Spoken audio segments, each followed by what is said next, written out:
ঝালকাঠির নলছিটিতে BNP chairperson ও সাবেক প্রধানমন্ত্রী প্রয়াত বেগম খালেদা জিয়ার রুহের মাগফিরাত কামনায় আয়োজিত দোয়া মাহফিলে দলটির দুই পক্ষের মধ্যে হট্টগোল ও বাগ বিতণ্ডার ঘটনা ঘটেছে।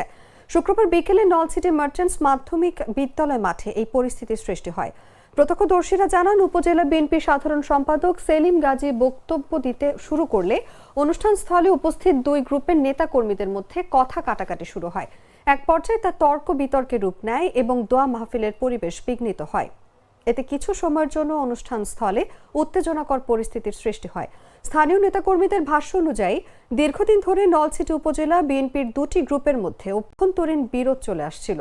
দোয়া মাহফিলের মতো ধর্মীয় ও পবিত্র আয়োজনে সেই বিরোধ প্রকাশ্যে চলে আসে, যা সাধারণ নেতাকর্মীদের মধ্যেও বিরূপ প্রতিক্রিয়ার সৃষ্টি করে। পরিস্থিতি নিয়ন্ত্রণে আনতে পরে দলের জ্যেষ্ঠ নেতারা হস্তক্ষেপ গ্রহণ করেন এবং উত্তেজনা প্রশমনে উদ্যোগ নেন।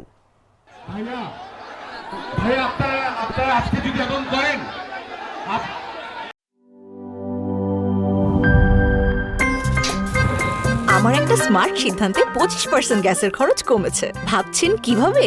সাধারণ গ্যাস স্টোভ বদলে আমি এনেছি আরএফএল গ্যাস স্টোভ। এর সাইন্টিফিক নজল ও ব্রাস বার্নার ক্যাপ সমানভাবে তাপ ছড়িয়ে রান্না করে দ্রুত, তাই গ্যাসও বাঁচায় 25%, টাকাও বাঁচে 25%। আরএফএল গ্যাস স্টোভ নিরাপদ ও গ্যাস সাশ্রয়ী।